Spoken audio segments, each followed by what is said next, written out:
What is up, people, and welcome back to the channel. I hope you're enjoying me chopping my seat rails out a few days before I need the car job. But seat rails are a really important part of a car. You can't have your seat moving, so you're better off over-engineering than under-engineering. That's why I use CDS tube or 3mm box section. The tube in the box section, I would say maybe box section could be a little bit stronger, because you have the 90-degree bend in there. I know circle is a very strong shape, but I think you get more flex out of a tube than you will out of a box section with 4 90-degree bends. So ideally box section, I think, and then you can do that drilling and inserting the bung job, you know what I mean? But tube, you can't really do that. You take way too much strength out of it when using a 1-inch tube. So I'm going to be using like brackets like these, so I'll make some of these up. And what I'm probably going to do with this is just use some 50mm box, let's just say like this, for instance. Yeah, there it is. All you're going to do is drill through with your 1-inch hole saw. Oh, it's in the thing. What I'll do is put it in the milling machine, drill a 1-inch through. Yeah, that gives you your radius. Then chop it up at an angle, and if I wanted to, I could drop it back in the milling machine and put the slot in. Yeah, but as long as these are set at the right distance apart and I just drill them, if someone wants to go to an XL, as long as I'm on this side, if someone goes to an XL, which is 25mm a side, they can put a second hole in. You know what I mean? So ideally, bending these would be better than using this, because it's just easier to do. So we're actually going to make a bigger bender, because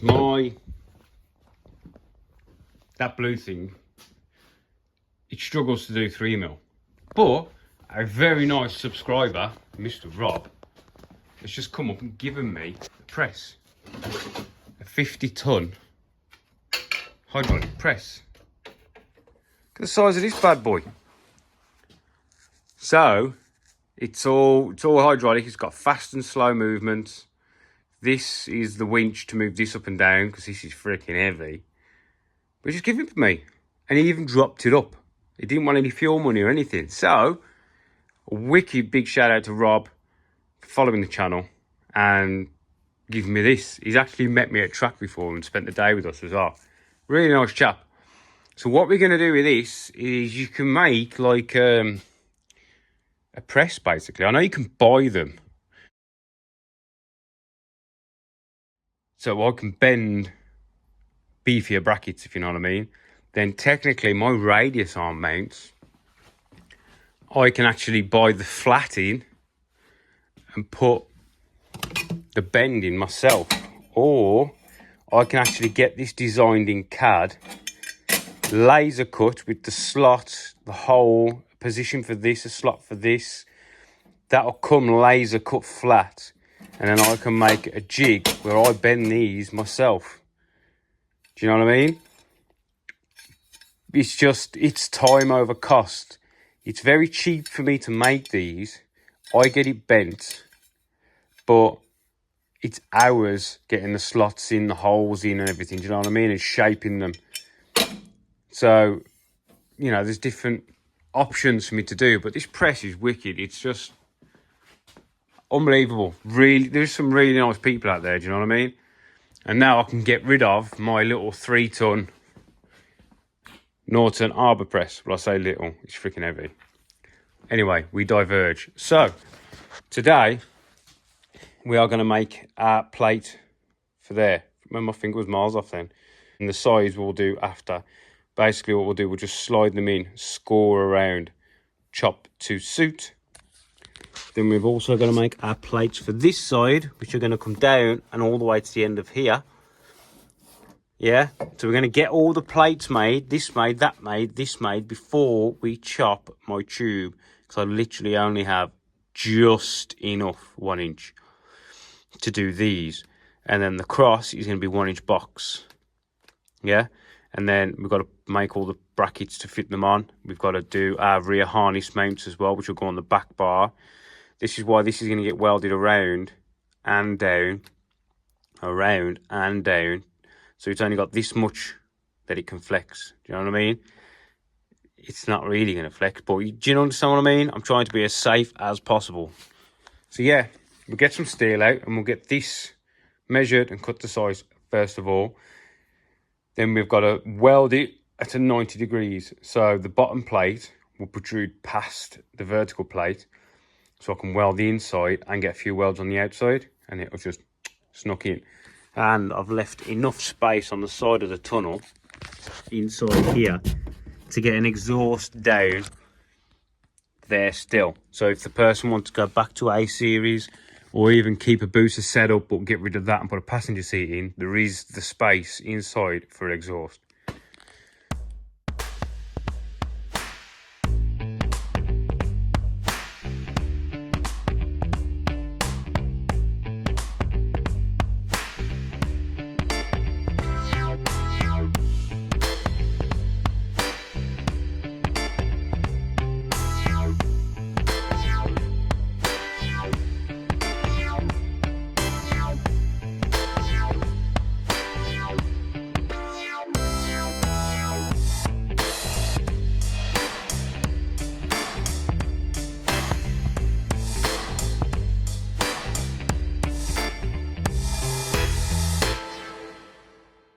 Right, so you saw me cut my plates. These were my dimensions. One at 70, one at 85, 457 long. The 85 is actually 80, but I wanted an overlap. Yeah, about 3 millish. So we get my ruler that I've literally just put down. So we're 80 mil, 80 mil, 80 mil, 80 mil. This is just me being anal. You know what I'm like, I'm just an arse for it. But this is a good way of using these cheapo magnets. So now we know we are perfectly square. And if you put a bar in here, you know all of these magnets are square. So you're not like this. Do you know what I mean? A lot of people don't realise you can do this. You can put some box in and it holds all your magnets square and true. Yeah, and that's how you get this nice flat edge. So we've got a nice bit here to get some weld down on the back side, and then we can weld on the inside in the middle of all of these. So we know we're fully welded on the outside. Then we've got our overlap, which we need from the inside of the car. And then all we've got to do is make our end sections, which we'll do once we're in the car. I've already been in the car and I have made some slight adjustments to this one corner here. It was about 1.5 mil too far that way. So I've just lineaged that back clean there. And we've still got to take this raised section off here. But I'm just getting my rough dimensions in at the minute. And then we're going to take this off. We've got to lineage all this back. Lineage this to get some nice clean steel around. We've got to finish taking that off. We've got to take this bracket off because I'm moving the stick forward, which is a bugger because my bias valve is attached to it. So we've got to modify that bracket as well. See, you find one thing, rabbit hole, jump down, disappear, gone forever. Right, so I'll get some tacks on this. And I'm going to clamp it down. And I might even put some clamps on this way to stop it going. Right, I'll get that done, bring you back. Right then, so we are fully welded down the back on our step. Yeah, so we've got a nice bit of penetration. And it doesn't turn out too bad. It is quite hard when you've got a very small edge. But I'm happy with that. And on the inside, we are welded all the way across. You have to ignore the gaps. The gaps, I could only get to tack between the things. So the weld between is considerably better than the tack. So that is all fully welded and we've managed. Let's have a look. Where's it gone? I had it here a second. There it is. Square. It's because there's a weld there, but we've pretty much kept are square, yeah? You can see it's really straight. So just putting that bar across the bottom of these really does help to keep everything together. Right, let's try this in the hole. I'm running out of time because I've got to go to work. She's a little snub, but she will shrink a little bit once it starts cooling. So we're in. Considering that was a freehand cut, that ain't too bad. Might just take a little touch more off this top corner. You can still see where you can see the marker pen. And that should bring that in nice and square and true. This is still high because we've got to take that edge off. And then once that goes all the way down to the floor, we should have a couple of mil, probably the same again, to get a weld across the top here. We've still got to finish cleaning these off. But that is the plate.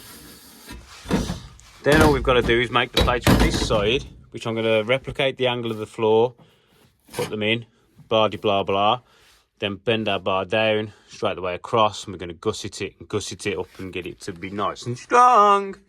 So next job, I'm going to bend the plates to the correct angle for here. So you don't really need that, it's just literally a piece of flat. So I'll cut it to size, which is that length plus this length. It'll be slight so we can weld it to the top of this plate. Extra strength. So it'll be that length by that length, bent to that angle. And then we can get them into the right positions as well. And then start working out our bars. Because we've got to make sure that these bars are perfectly square. Not just, well, mainly that way. Because if they're on the piss, they won't line up with the seat, will they? You know what I mean? Right, I'll get them 2 plates made up. Just nice and simple. Right, people. So, we are now even under more of a crunch time frame. I thought I had all this week. Well, I say all this week, I'm on afternoons. So I only get like, I'm dropping my son off at school at 9 till 12, really. So I have a couple of hours. And now I'm at college Thursday, Friday. She's like, mother trucker. So, what I've decided to do, the plates that were on here, I completely removed them, both of them. They were only 2 mil. Now, I know 2 mil's plenty, really. This is 2 mil, but I'm going to put 3 mil on top of the 2 mil. And then that's going to have 3 mil on it. So, what I've done here is, you can see now we're all cleaned. I've took off that edge. I had to take off a little bit more material than I was wishing to get rid of the slope. But I've put my holes in. You can see my hole. See the holes? The spot welds? They are 6 mil in from the end. Yeah? So what I did is I put this in here. Yeah? Got my square on it to make sure we are 90 degrees. Drawn a line across the car in the marker pen. Measured from there to there. Chose the dimension I was looking for. Ta-da! So this is all clean, ready to go. So what I'm going to do is I'm going to put that in there first. Get all this welded in. Make the end caps just by putting a piece in. Scoring, cutting, bish bash bosh. Might have to take a little bit of this lip off once it's welded. Then I'm going to put these plates on. Now I dropped a bit lucky. Down underneath my cave of parts. I've got a load of like floor plates and stuff, and I found 2 mini floor plates. And they fit right there. These are ones that go up there originally. You're upside down, aren't you? Yeah, they go up there originally. But what I'm going to do is I'm going to utilise them and put them there. They fit really quite well. Right angle. And because we're only using a 1-inch tube, there's plenty of meat. You know what I mean? And we're going to be going like that anyway. So then all this can get welded all the way down. So I've got 2 of these. So I'm also going to weld one there and one there. All I've got to do with the back one is relieve some for this, because that's my cage foot, which is absolutely massive. And I've got to relieve this hole for my harness. So we're going to get that done, get this welded in, get that welded in, get that welded in. Just, I don't know. I'll see how I feel if I want to fully weld or just, you know, do some lines. We'll see. We'll see how I feel once I get to cracking. And I've got to cut that gear selector tower off as well. Right then, I'll get this welded in and I'll be back in a minute. Right, people. So, let me get my light on. I'll show you what I've done. Ding dang do. White light. So, we welded along here. Now, what I did here to stop distortion is say I welded a bit, welded a bit, welded a bit, welded a bit, welded a bit, you know, and worked my way forwards and backwards, because even though I did that much, I still got a slight warp here. You can see how it's slightly bowed down. So I've got to bring that back up from the bottom because I don't want to warp the aluminium. So this took a little bit of time to get that, but we're nicely welded. The top is all welded up. Can't really see, can you? It's not. Anyway, it's all welded up all the way along there. These plates are in. So what I ended up doing was cutting the whole plate off that was on there. So that is all welded in. That hole is a pot rivet hole. That hole is a pot rivet hole. This one was a little bit more awkward to get to, I'm not gonna lie. And the floor there was a little bit thinner than I would have appreciated. But we are all in. Welds, not too bad. Could have been a bit better. They're not, you know, they're not my picture perfect ones that I normally do, but they'll do. So tomorrow, really starting to crunch on time. So what I'm going to do tomorrow is I've got to do those end plates, Boscher. Then we need to start working on the bars so I can come down, across, get those made. Then I need, what am I doing with a torch? Anal. So tomorrow, end plate, got to work out these bars. Now this is 610 millimeters, give or take 5, right? So it's 610, that's 1220. I've got 1250 millimeters of bar. So that's even tighter. So I've got to get the bend in with the cut right at the right angle. So I've got to cut it, get it, bend it, get those in. Then I'm going to make a cross-section bar back there, which will go just after the bend. And I might do another one there. Then we've got to work out, once I know where that bar is and that bar is 1270 millimeters apart, which is industry standard, then I can work out where they're going to be on that end. Then I can put the 3mm spreader plates on there. But that is tomorrow's job. But today, it's mainly been welding, get these in. I really could have done with doing them, I just haven't got the time. Right, so I'll catch you again tomorrow. See you later, people.